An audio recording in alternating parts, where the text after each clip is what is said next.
All right, good morning, good evening. Today's book is Holler Loudly. Mom and Dad Loudly named their baby Holler because he cried so loud that the pecans fell from the pecan tree, and the prickly pear cacti sprouted more needles.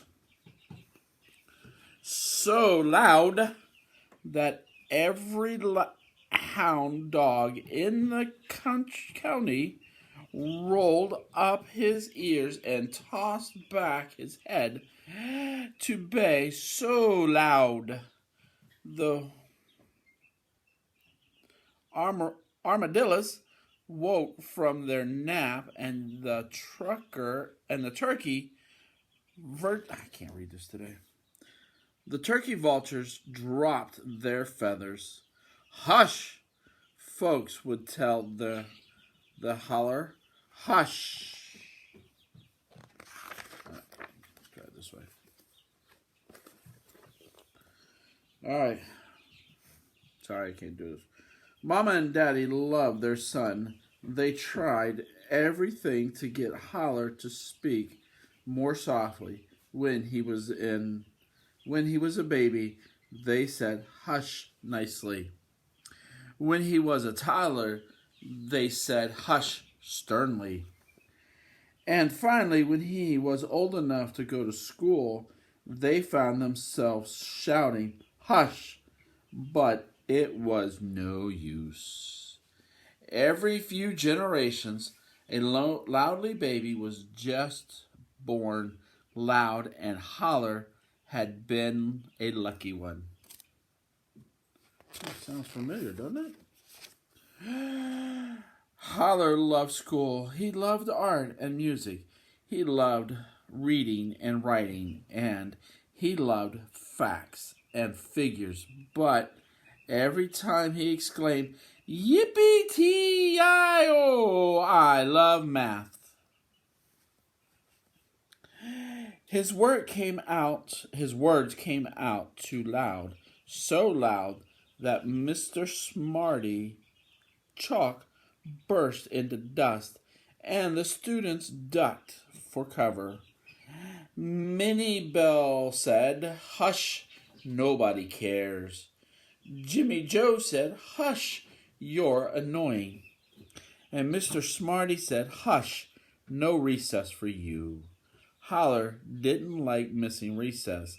How he wished folks didn't mind his voice.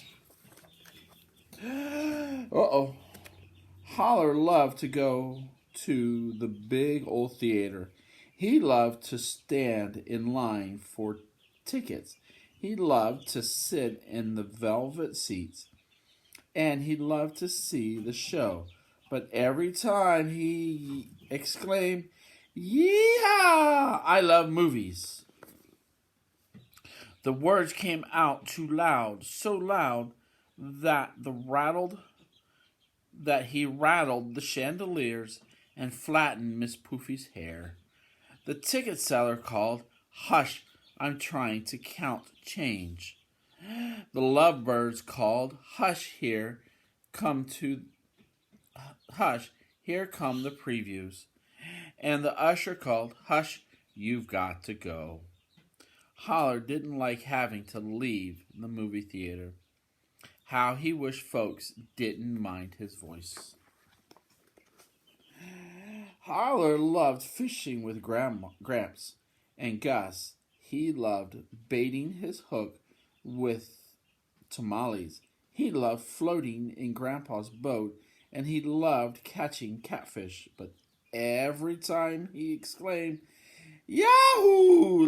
Let's land the big one," his words came out too loud, so loud that the boat tipped, sending them soaring, ker-splash, into the lake.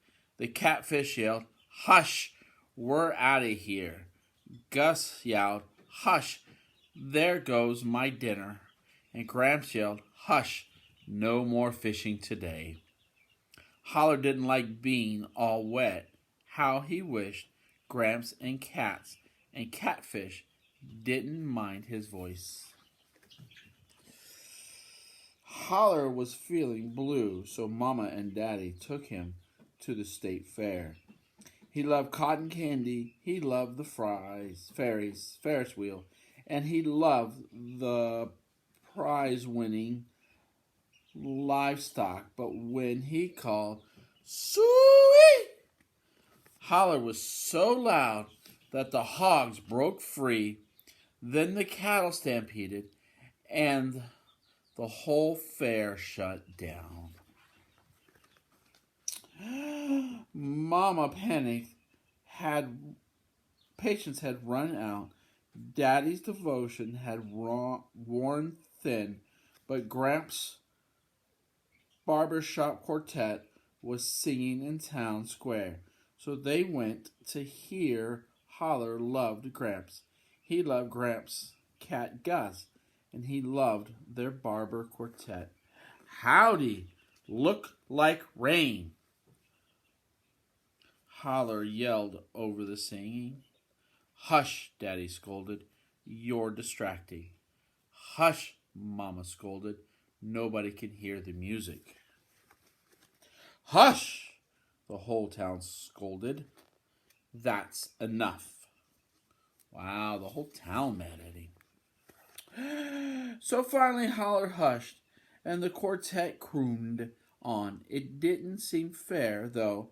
Nobody was telling Mr. Smarty to stop thinking, or Miss Poofy to take down her hair, or Gus to give up fishing, or Gramps to forget his songs. Did folks want Holler to hush forever? Being loud was part of who he was. Would they ever appreciate his company voice and all? Holler took comfort listening to the quartet. He loved songs about cowboys, and he loved songs about best girls. He loved songs about love and little doggies, and Holler realized something. When he was quiet, he could listen better. Quiet times could be just fine. Just then, Holler looked to the sky. A tornado. It could flatten the town. Right then, Holler knew in his heart that sure, there were times to be quiet, but there were times also to be loud. All righty!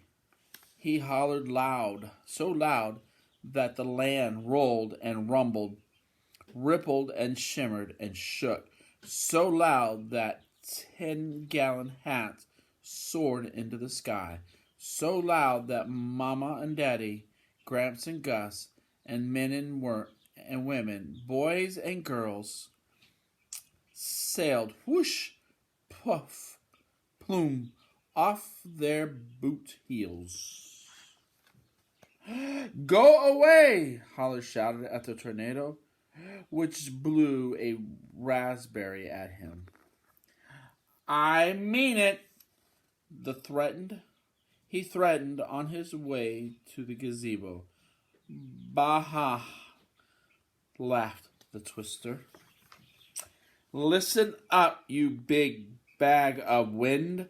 This here is my town, and you best skedaddle. Yeehaw. And Holler was so loud, so absolutely, positively, knee-shaking, earthquaking loud, that the tornado blew into 1,000 sweet, teeny, breezy breezes, not one with an ounce of sass. It was official. Not only was Holler the loudest boy in history, he was also a hero. Yippee-tee-yahoo-yaha. Everyone hollered, yeehaw. Yahoo, yahoo, yahoo, yahoo, yahoo, yahoo, sang the barbershop quartet, and Mama and Daddy sighed. All righty. In the future, Gramps, declared. When you're loud, nobody's going to mind. Yeehaw! So they all joined hands, cheered, and danced till the cows came home. From that moment on, Hollar was quiet at quiet times and loud at loud times. The townsfolk were so delighted they put his name on a very important sign. Ha! Fooled ya. Holler loudly, public library. Please hush. Our hero. Love you guys. You guys have a great night.